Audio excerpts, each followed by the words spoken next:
E o Conexão Médica de hoje traz um tema muito importante, que é colonoscopia, os exames de prevenção, só que a gente quer abordar coisas que os seguidores têm nos falado nas redes sociais.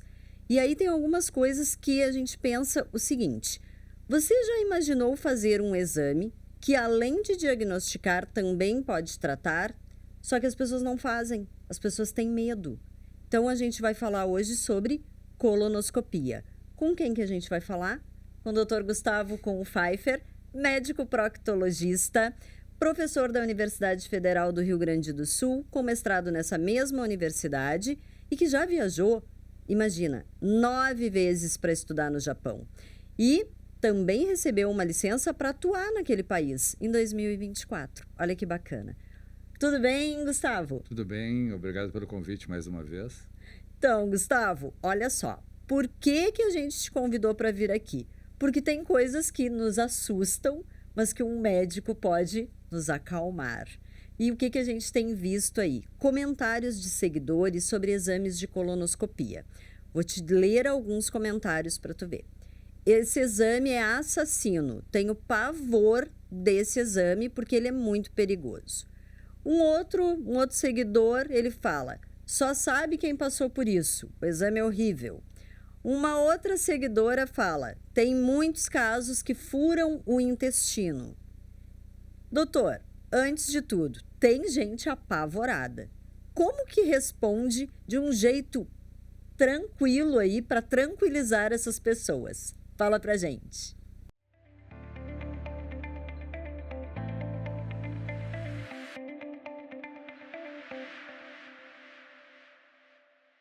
Bom, inicialmente a gente tem que entender o seguinte, né? As notícias ruins, elas causam muito mais impacto e elas se disseminam muito mais facilmente do que as notícias boas, informações boas, tá? Então, assim, a gente entende esses temores porque, como eu disse antes, né? Essas notícias, elas impactam e assustam, tá? A colonoscopia, ela, às vezes até é difícil definir ela como um exame, como um procedimento, como um método, né?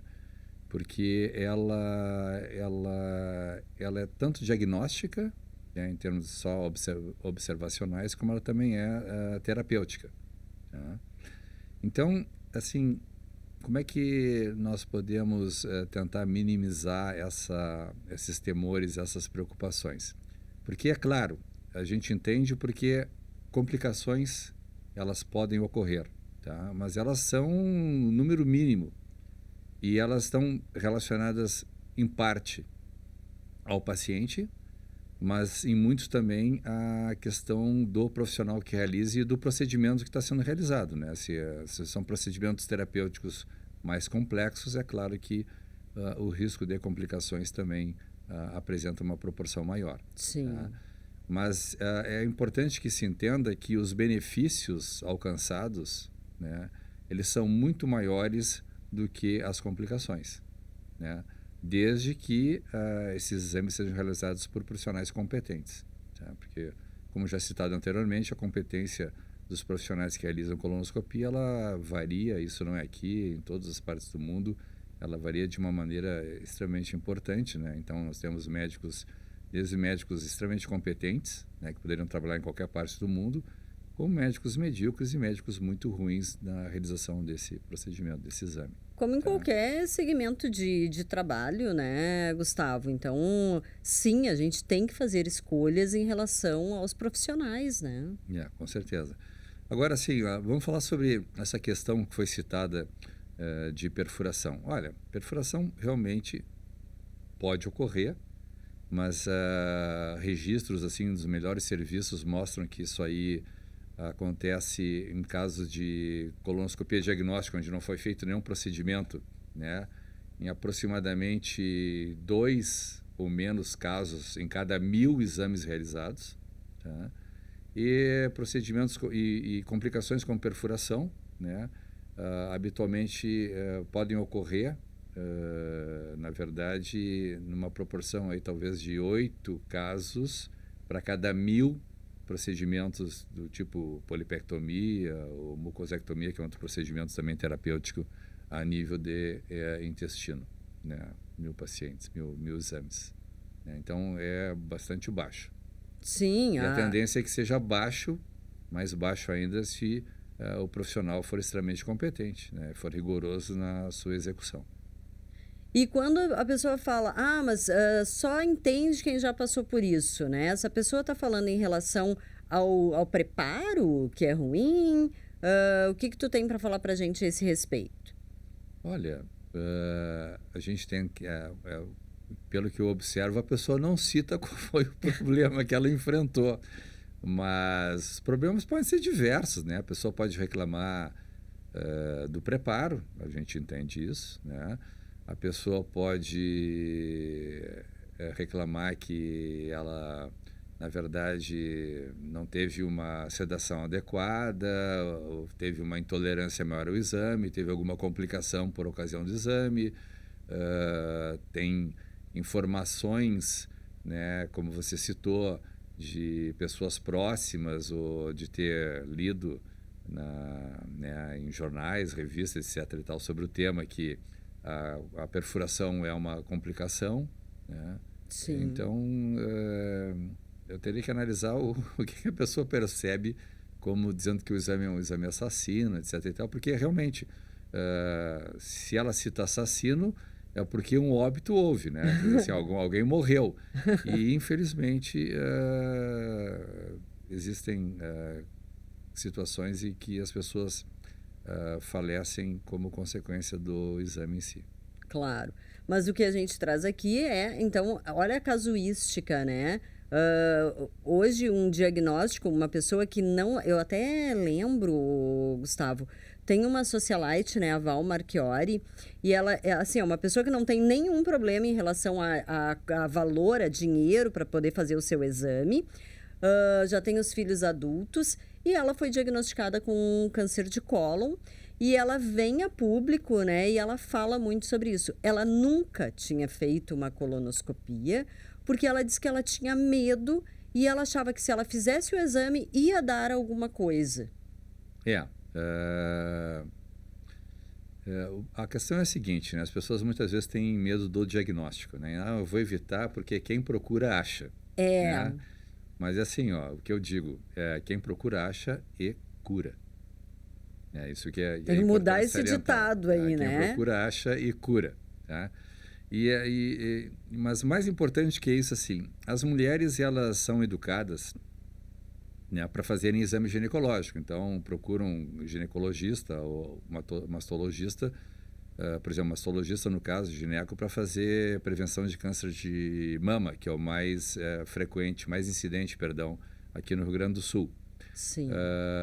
Os homens, eles, na verdade, consultam com um urologista para fazer diagnóstico, né, prevenção de câncer de próstata, que também é o câncer mais incidente no Rio Grande do Sul no gênero masculino.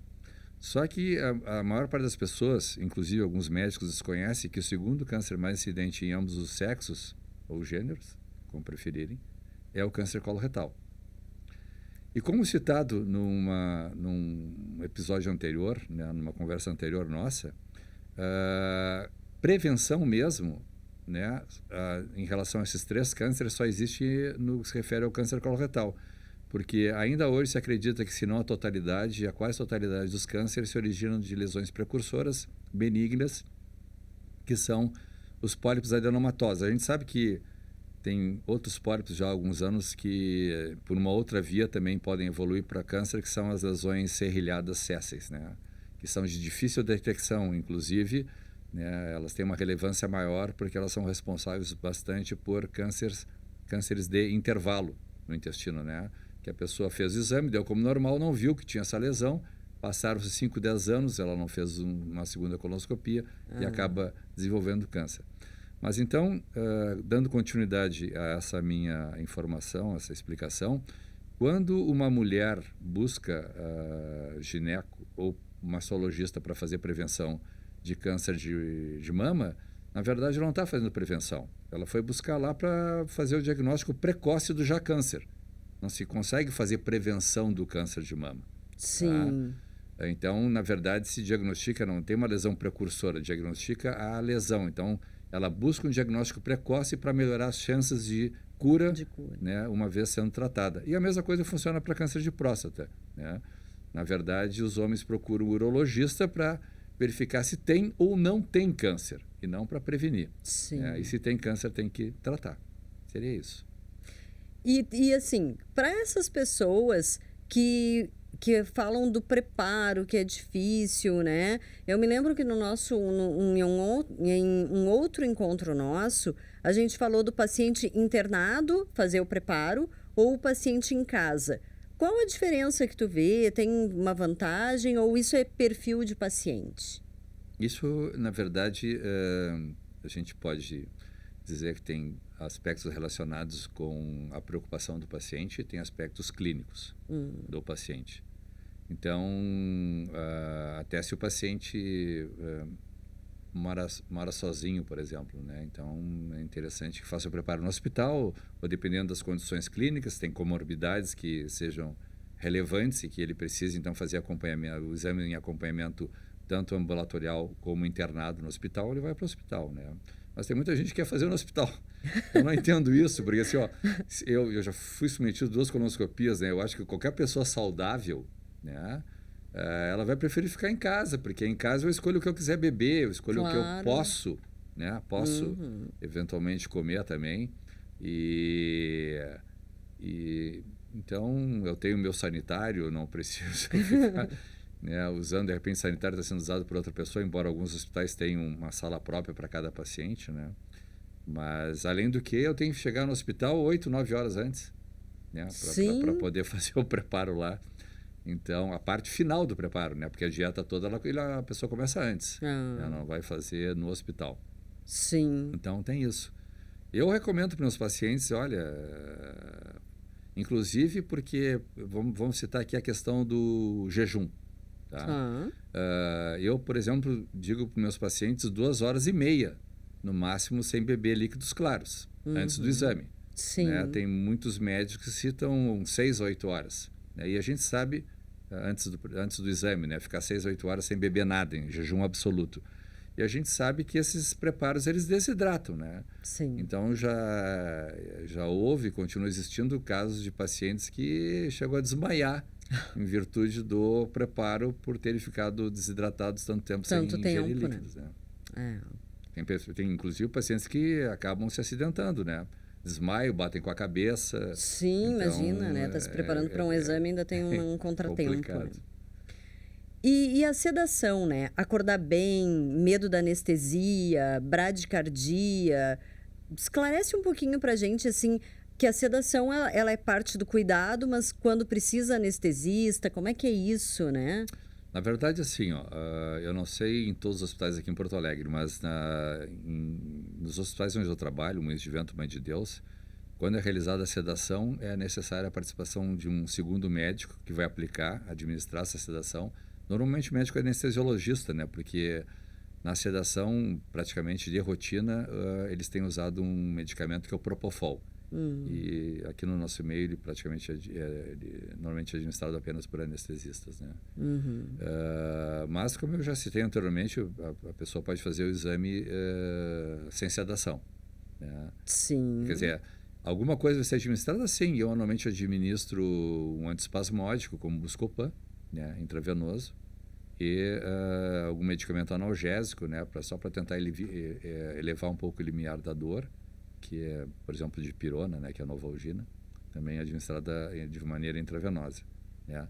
Mas se o paciente tem comorbidades, né, importantes, eu acho interessante sempre que tenha a participação de médico anestesiologista, porque aí ele vai se ocupar de realmente dar atendimento apenas para essas condições do paciente, enquanto que eu vou me preocupar exclusivamente com a execução do exame. E tem um seguidor que ele fala o seguinte, ó: tirei pólipo, salvou minha vida, descobri o câncer no início. Então, eu acho que é um comentário bacana, né? E gostaria que tu falasse um pouquinho sobre isso. Então, as pessoas têm tanto medo e também tem bons comentários ali de pessoas que vem o grande benefício desse exame, né? Se nós formos falar em termos populacionais, né, não resta dúvida, como eu citei antes, tem trabalhos que mostram redução na incidência de câncer de até 90%, né, em pessoas que fazem colonoscopia preventiva. A gente tem que entender aí qual é o tipo de lesão que ele removeu, né? Claro. Quase câncer. É. Porque existe uma diferença entre o mundo ocidental e o mundo oriental no que se refere à definição de câncer de intestino. Né? Fala pra gente. Tá, é que assim, ó, no mundo oriental, na Ásia, por exemplo, Japão, né, onde eu tenho ido bastante, o câncer coloretal ele é definido por alterações citológicas, ou seja, da célula. Não interessa se aquela lesão invade ou não invade. Tá. E para nós isso, no mundo ocidental, a nível de Organização Mundial da Saúde, né, isso é considerado, nós consideramos diferente.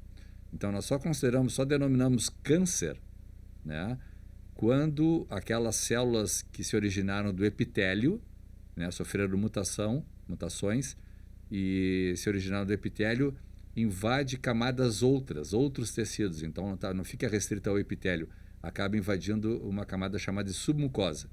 Então, no momento que invadiu a submucosa, a gente chama de câncer. Por que isso? Para que seja evitado o que a gente chama de sobretratamento, né? Seria o overtreatment. Então, não se, de repente, se operaria, se trataria mais agressivamente se, de repente, isso aí fosse considerado câncer, né? Uma lesão superficial que não invade submucosa, ela, no momento que ela é removida, né, endoscopicamente, a pessoa está curada. Né? Sim. Mesmo que seja considerado câncer na escola japonesa, por exemplo. Muito interessante aí. Depois temos também, eu tive uma experiência muito ruim, relatos aí que são tristes. A pessoa me machucou, né? Fiquei com dor depois do exame, não consigo ir ao banheiro. Como é que é isso? Isso existe? Fala um pouco sobre esse comentário aí que vem de um seguidor. Olha, se machucou, é difícil para machucar, a pessoa devia ter assim, olha, ou ela tem, por exemplo, vamos dizer assim, problema a nível do ânus, né? Ou ela tem um estreitamento do ânus, tem uma estenose, cicatricial ou não, pós-cirúrgica, ou ela tinha, por exemplo, fissura anal, que é uma condição bastante dolorosa e, de repente, tanto a manipulação do local com o aparelho provocou dor, embora se use muito lubrificante para diminuir o atrito, né? A pessoa pode apresentar dor abdominal pós-exame. Essa dor abdominal ela pode ser consequência de um exame mal realizado, porque muitas pessoas não sabem, né? Mas o exame ele não se baseia apenas em empurrar o aparelho, porque senão qualquer um faria isso, né? Qualquer profissional médico conseguiria fazer uma colonoscopia. Sim. E a colonoscopia é muito mais complexa do que empurrar o aparelho. Na verdade, a gente tem que tentar retificar, né, a grosso modo, o intestino e sanfoná-lo. Então, para quem não sabe, o intestino grosso tem, em média, aproximadamente 1,5 metro de comprimento. E muitas vezes, com 70, 80 centímetros de aparelho, a gente chega a fazer o exame completo por esse sanfonamento que nós conseguimos provocar no intestino, encurtando os seus segmentos. Né? Então, assim, a dor abdominal pode surgir por isso, porque realmente, após o exame, o médico forçou demais o aparelho, pode ser resultado de uma insuflação gasosa exagerada, né? A pessoa fica com o intestino distendido, pode ter também. No caso de realizar procedimentos, pode acontecer o que a gente chama de uma síndrome pós-polipectomia, pós-retirada de pólipo. Por quê? Porque quando se retira o pólipo, dependendo do caso, né, se usa corrente elétrica para que se promova o corte e a cauterização para que não ocorra sangramento. Sim. Tá bem? E essa cauterização ela pode acontecer transmuralmente, ou seja, eu acabo queimando em profundidade a parede do intestino. Né? Aí a pessoa vai apresentar sintomas como se tivesse, por exemplo, um quadro semelhante. Não estou dizendo que o quadro seja semelhante, mas vai apresentar uma dor como se ela tivesse uma diverticulite, uma apendicite. Ela sente muita dor depois. Claro. Né? Mas não houve realmente uma perfuração. Só houve uma na verdade, uma ação elétrica, cauterização, né, de camadas mais profundas da parede do intestino. Porque tem que entender o seguinte: o intestino é chamado de intestino grosso, mas a parede é extremamente fina. A parede do intestino grosso, em termos de espessura, ela é mais fina do que a do intestino delgado. Tá? Que é assim denominado porque, na verdade, tem um diâmetro menor. Tá? Claro. Mas é bem fina, né? Mais umas coisas que a gente está aprendendo aqui. Também tem aqui, mulheres têm maior risco de lesões no lado direito. Isso procede? Isso é uma coisa que depende do artigo que a gente, na verdade, estuda, né? Então, assim,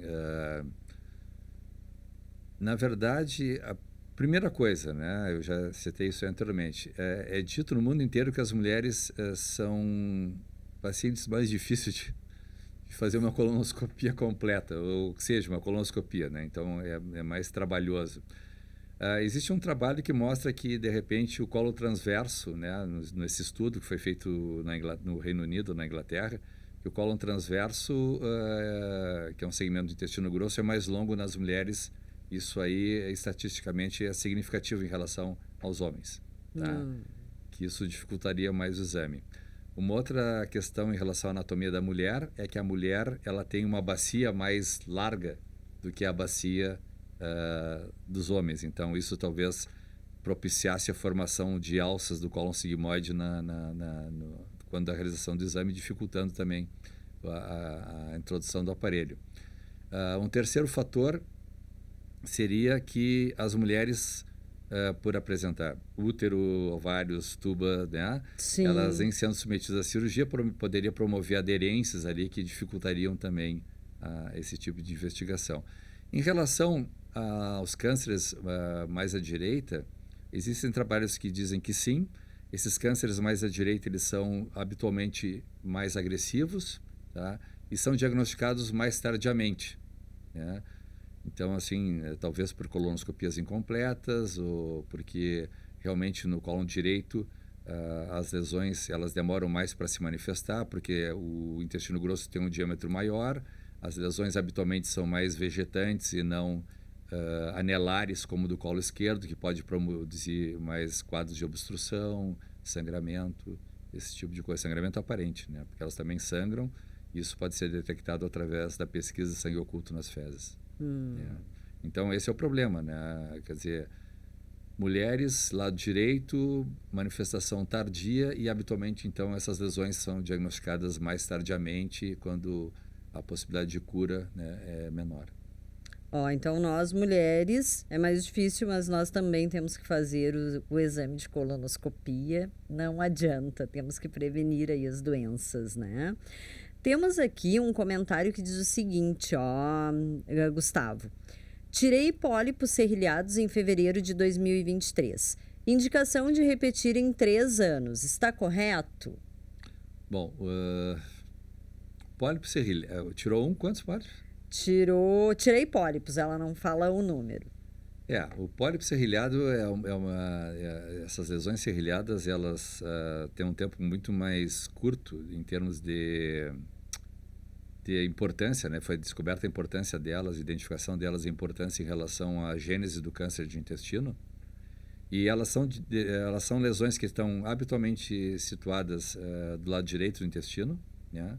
Ou seja, ali ao nível do seco, colo ascendente, que são as porções iniciais, e são de mais difícil detecção. Tá? Então, assim, tem que verificar se realmente essa colonoscopia foi bem feita, quantas lesões foram removidas. Existem casos aí do que a gente chama de síndrome das lesões serrilhadas, a polipose serrilhada, onde a pessoa tem mais lesões, né, às vezes num determinado segmento ou em segmentos diversos do intestino. Então, as pessoas têm que ser melhor acompanhadas. Eu não sei exatamente a situação desse ou dessa paciente, né? Mas eu diria assim, recomendações da escola japonesa, né? Vou falar mais em termos das lesões mais frequentes, são os adenomas, né? Essas lesões benignas. Então, assim, se a pessoa tem um número inferior a 3, né? Repete a 3 a 5 anos, né? Se ela tem 3 ou mais, repetir em 3 anos. Agora, se ela tem a síndrome da polipose serrilhada, se ela tem adenomas avançados, que são adenomas maiores do que 10 a 20 milímetros de diâmetro, com características, né, vilotubulares ou tubulares, se tem mais de 10 pólipos dessa natureza, aí eles diminuem para 1 ano. Então, tem que verificar, na verdade, cada caso é um caso. A gente tem que analisar. Claro. E eu não me furto muitas vezes de chegar e revisar as diretrizes, né, as orientações, porque a gente nem sempre consegue guardar tudo na memória. É verdade. Não, e a gente comprova isso, né? Bons médicos, especialistas, né? Médicos que estudam. Não é à toa que tu estiveste aí 9 vezes no Japão, né, Gustavo, para estudar. Então, assim, mas por que que a gente trouxe as perguntas de seguidores, tá? A gente não tem, o Gustavo não está aqui fazendo consulta para essas pessoas, não. Porque é muito variável e médico está aqui respondendo dúvidas acerca para que essas pessoas entendam a importância de um exame de colonoscopia, a importância de fazer prevenção, de fazer diagnóstico em um exame que é diferente de todos os outros, como o Gustavo falou. O exame de colonoscopia, ele previne câncer, porque se a gente tem um pólipo, esse pólipo é retirado. Então, o intuito de nós trazermos hoje o Gustavo para responder perguntas que os seguidores colocam nas redes sociais sobre o exame de colonoscopia foi que nos chamou a atenção esses comentários que às vezes vão fazer com que pessoas que têm medo não façam o exame, né, Gustavo? Com certeza. E assim, o que a gente quer é que as pessoas façam o exame, porque o exame realmente previne a doença. Então, Gustavo, eu tenho, assim, só te agradecer por estar aqui no Conexão Médica, por esclarecer essas dúvidas, né? E trazer com tanto entendimento informações ricas que tu traz sempre pra gente. E para você que acompanhou, comenta qual é a sua maior dúvida sobre colonoscopia, preparo, sedação, quando repetir, mas segue o Gustavo Pfeiffer nas redes sociais. Porque as redes sociais do Gustavo são esclarecedoras de muitas coisas. E você também pode fazer seu questionamento lá para ele, que tu responde, né, Gustavo? É uma coisa que nós fazemos e nós pudermos contribuir para esclarecer melhor esse tema, nós estamos aí à disposição. Muito obrigada e até o próximo encontro.